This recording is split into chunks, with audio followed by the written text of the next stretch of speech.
Merhabalar, ben Doktor Sevil Gizlenti. Bu hafta sizlere ip askılamadan bahsedeceğim. İple yüz germe, iple boyun germeden bahsedeceğim en çok. İp uygulamalarla zamanla oluşan sarkma bölgelerinin tamamına işlem yapabiliyoruz. Vücut uygulamaları buna dahil. Ben kliniğimde vücut uygulamaları tercih etmediğim için bugünün videosunun ana konularından biri değil o. Sadece özet olarak geçeceğim. Meme dikleştirme, diz kapağı ya da dirsekteki sarkmaların da önüne geçebiliyoruz. Yani sarkma olan her yere biz ip uygulayabiliyoruz. İpler de ikiye ayrılıyor kabaca. Kalıcı ve geçici ipler, yani cerrahi ipler ve geçici eriyebilen ipler olarak. Ben kliniğimde eriyebilen ipleri tercih ediyorum. Çünkü eriyebilen iplerin birden fazla artısı var. En önemli artılardan bir tanesi, uzun dönemde bir reaksiyon riski taşımıyor bu ipler. Çünkü bu ipler 2-3 ay içinde kendiliğinden eriyor. Eridikten sonra etkisi bitiyor mu? Hayır. 2-3 ay içinde eriyor ama biz etkiyi 2 yıl boyunca görmeye devam ediyoruz. Nedeni de şu, ipler o bölgelere balık kılçığı gibi saplandığında vücut reaksiyona geçiyor ve bize kolajen üretiyor. Bu yüzden etkileri 2 yıl boyunca devam ediyor. Uygulama bölgelerinden bahsedersem, yani ben kliniğimde yaptıklarımdan bahsedersem, yüz boyun uyguluyorum. Alınla başlarsak. Biz iplerle kaş askılama yapabiliyoruz. Biliyorsunuz yıllar içinde kaşlarımız aşağı doğru ya da yapısal olarak da biraz daha böyle aşağı doğru olabiliyor. Kapaklarımız ağırlık yapabiliyor. Böyle durumlarda biz kaş askılamadan faydalanabiliyoruz. Botoksla da yapabiliyoruz. Dolgularla da burayı yükseltebiliyoruz. İp uygulamalarıyla da yine kaşları yukarı kaldırıp daha parlak bakışlara sahip olmanızı sağlayabiliyoruz. En sık nereye yapıyorum?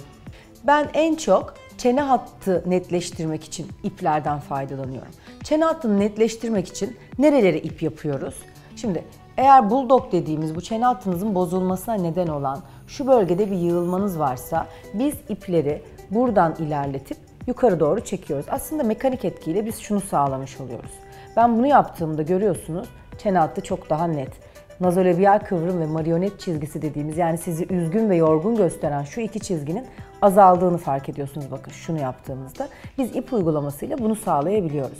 Birlikte boyun bölgenize, özellikle de şu gıdının olduğu bölgeye de ipler uyguladığımızda hem yukarıdan hem alttan çene hattını netleştirmek için ip uygulaması yapmış oluyoruz. Yani ben iple yüz germe, iple boyun germe evet yapıyorum.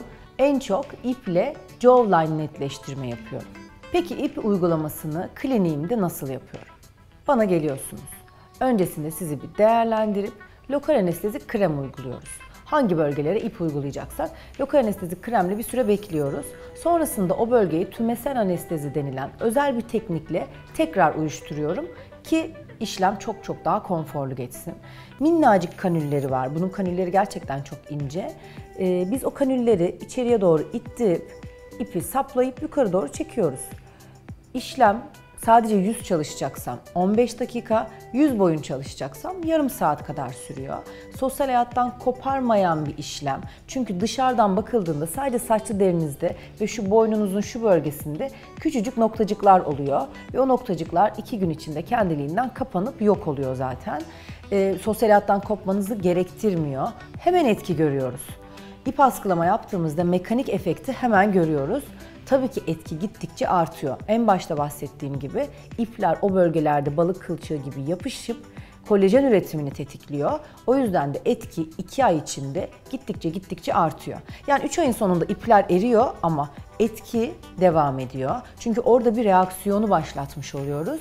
Böylelikle de ip uygulama, mesela sadece bir yanağınıza ben sizin ip uygulayayım, diğerine hiçbir şey yapmayalım ve biz sizi bir 6 ay sonra karşılaştıralım. Benim taktığım iplerde mekanik etkiyle sadece kalkma efekti olmuyor. Birlikte kolajen sentezi de tetiklendiği için ciltte bir parlama, ince kırışıklarda azalma ve daha dolgun, daha diri bir görüntüye kavuşma sağlamış oluyoruz. İpin, hatta mekanik etkiyi bir yana bırakırsak, benim aslında en çok sevdiğim ve en çok tercih ettiğim nedeni bu. Biz orada vücudun tepki vermesini sağladığımız için doğal bir şekilde yaşlanmanın önüne geçmiş oluyoruz. Yani kalıcı iplerden belki de en güzel yanı bu. Kalıcı iplerle evet mekanik olarak yüzü yukarı asıyoruz. Sadece mekanik etkiyle biz cildi yukarı kaldırmış oluyoruz. Bu geçici iplerin en güzel yanı bu.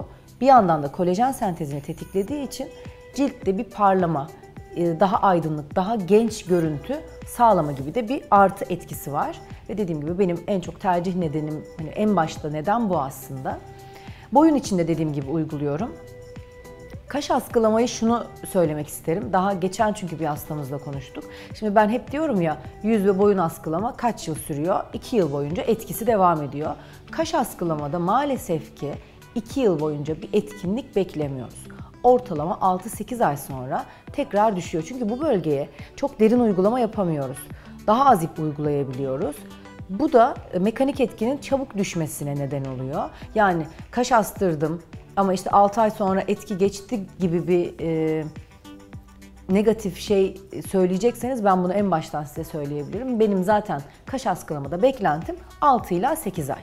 Ama boyun ve yanak bölgelerine uyguladığımızda 2 yıl boyunca etkinliğinin devam ettiğini biliyoruz. İpleri uyguladık. 2 yılda ömrü var dedik. 3 ay içinde de kendiliğinden eriyor dedik. Peki tekrarlanabilen bir uygulama mı bu? Tabii ki tekrarlayabiliriz. Hatta 2 yılı beklemenize de gerek yok. Biz ipleri taktık. Atıyorum 3 çift taktık. Biraz daha yükselsin istiyoruz. O efekti sevdik. İşte bir yıl sonra biraz düştü. Tekrarlanabiliyor. Ekleme yapılabiliyor. İşlemi yaptık 3 çift. Biraz daha istedik. Artı 2 çift daha tabii ki koyabiliyoruz. Ya da aradan 1 yıl geçti, tekrarlayabiliyoruz. 2 yıl geçti, tekrarlayabiliyoruz. Tekrarlanmasında herhangi bir sakınca yok. İşlemin geçimsiz olduğu bir şey de yok aslında. Genellikle de ben ipleri kombinlemeyi seviyorum. Yani kombine tedavileri zaten çok seviyorum. İpi tek başına yapmıyorum. İp uygulayıp, mesela çok sarkmanız var. İp uyguluyorum, üzerine kolajen aşısı yapıyorum. Vücut bir yandan kolajen üretmek için zaten tetiklendi. Biz bir de ona takviye güç gönderdik. Çok daha güzel sonuç alıyoruz. Ya da yüzü çektik tamam mekanik olarak ama buralar çok oluklu. O zaman dolgularla kombinleyebiliyoruz. Ya da işte kaşlarınızı astık. Biraz da ama mimikleri azaltmak gerekiyor. O zaman da botoksla kombinleyebiliyoruz. Birçok işlemle ipi kombinliyorum. Tek başına genellikle yapmayı tercih etmiyorum. Deri kalitesini arttıracağımız diğer işlemlerle birlikte yaptığımızda çok daha doğal ve çok daha güzel sonuçlar alabiliyoruz. Bu hafta iple yüz ve boyun askılamadan kalıcı iplerimi, geçici iplerimi tercih edelim. Hangisinin avantajı, dezavantajı var? Biraz onlardan bahsettim. Sizlerin eğer daha ayrıntılı bilgi almak için sorularınız olursa bize şuradaki telefon numarasından ulaşabilirsiniz. Daha önce de bir ip uygulamalarından bahsettiğimiz videomuz vardı. Oraya da şu linkten tıklayıp ayrıntılar için ulaşabilirsiniz. Görüşmek dileğiyle, iyi hafta sonları.